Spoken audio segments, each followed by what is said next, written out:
الجدول نزل.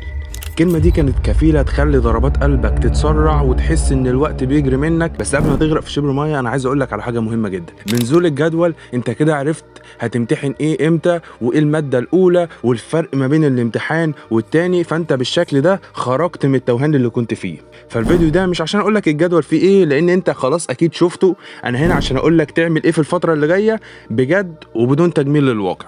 طبعا بنزول الجدول الخوف زاد عندك والتوتر زاد، بس ده طبيعي جدا. انا عايز اقولك ان في ناس خلصت ثانويه عامه من سنين ولما بتشوف الجدول بتقلق والتوتر بيزيد عندهم وتفتكر ساعه ما الجدول نزل وهم في سنك، فما بالك انت بقى. بس انا مش عايزك تعيش في دور الضحيه والاعذار. فاول حاجه تعملها بعد نزول الجدول هي انك توقف الصياح في جروبات الدفعه. الجدول وحش، المواد ورا بعضها، مفيش وقت ما بين الفيزياء والكيمياء، الكلام ده مش هيغير الجدول بس هيخليك محبط. بس الجدول اتحط اكتر من 700,000 طالب، واللي هيطلع من الاوائل واللي هيحقق حلمه هو اللي هيعرف يتكيف معاه، مش اللي هيقعد يشتكي منه. انا عايزك تقفل على نفسك بقى وتعالى نقول لك تعمل ايه الفتره اللي جايه. المرحله دي هي مرحله تثبيت المعلومه. لو لسه بتسمع في فيديوهات الشرح بتاعت ال3 ساعات لكل درس فده مش هينفع، انت كده حرفيا بتنتحر. انت الفتره دي محتاج تشوف بقى الفيديوهات اللي هي المراجعه النهائيه اللي بتبقى مثلا 5 ل7 ساعات. هي الفيديوهات دي هي اللي هتنجز معاك، هتديك الفيصل والحاجات المهمه من الشرح او من الدرس اللي انت محتاج تذاكره، وكمان هتحل على الحاجات المهمه فيه. ولكن الشرح انت كده بتضيع وقتك، لان خلاص الوقت اللي احنا فيه دلوقتي هو الوقت الضايع. انت الفتره دي محتاج تكون بتذاكر بذكاء مش بتضييع وقت، والفتره دي هيكون الشرح فيها للحاجه اللي انت مش فاهمها بس، وتركيزك يكون على الحفظ والحل والربط بين المعلومات.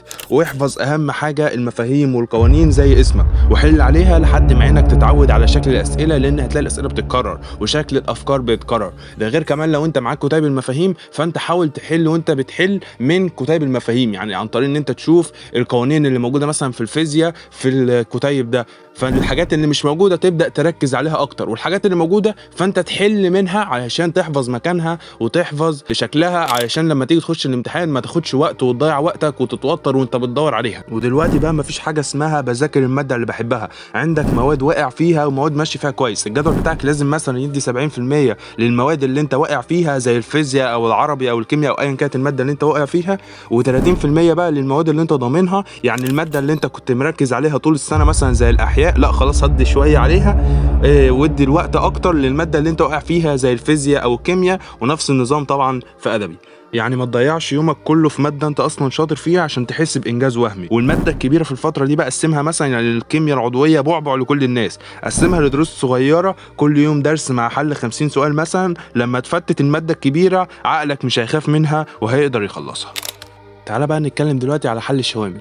بالنسبة للناس اللي بتخاف تحل عشان هتغلط أو خايفة إنها تغلط، فأنا عايزك تحل دلوقتي وتغلط براحتك أحسن ما تروح تغلط في اللجنة، لأن أكبر غلطة بيقع فيها الطلاب هي تأجيل الحل الشامل لحد ما يخلصوا المنهج. فنصيحة ابدأ حل امتحانات سنين سابقة وشوامل من دلوقتي، حتى لو ما خلصتش المنهج كله لما تلاقي سؤال في جزء لسه ما خلصتش سلم عليه بقى وارجع له تاني لما تذاكر. الحل هو اللي بيعرفك أنت واقع في إيه وإيه اللي أنت عارفه.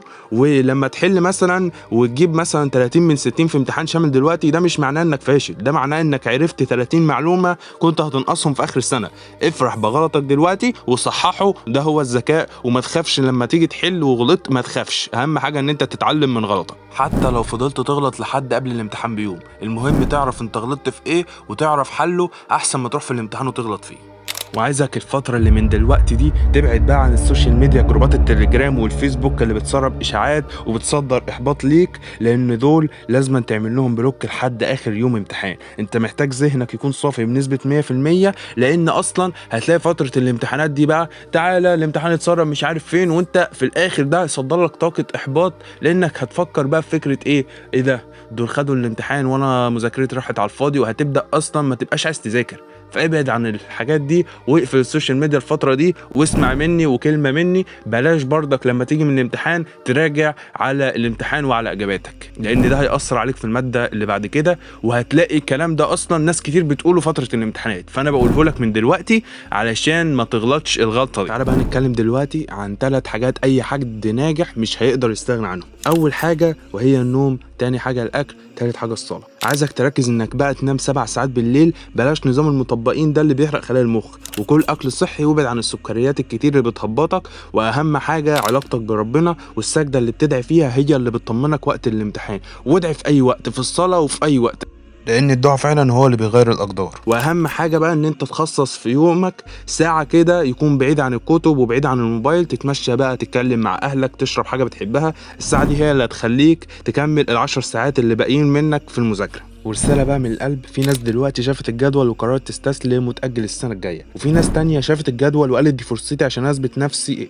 لأهلي ولكل أصحابي إني قدها. فأنا عايزك تكون من النوع التاني اللي قرر يصنع المعجزة. النجاح بيبدأ من سجادة الصلاة، من قرار إنك مش هتدي لنفسك أعذار تاني. أحلى ساعات الليل والسهر والتعب هي اللي بيجي بعدها النور. مفيش بطل وصل وهو بيضحك، الكل وصل وهو تعبان ومكسور. قوم علشان الدموع اللي استخبت في مخدتك وما شافهاش غير ربنا. قوم علشان الفرحة اللي هتكون في عين أبوك وأمك يوم النتيجة دي اللي هتعيشك العمر كله. الفيديو هيظهر في النهاية مهم جدا تشوفه علشان تتحول من مدمن سوشيال ميديا لمدمن مذاكرة. ولو عجبك الفيديو ما تنساش اللايك وتشترك في القناة وتفعل زر الجرس وتشارك الفيديو مع صاحبك المحبط، واشوفكم في فيديو جديد ومع السلامة.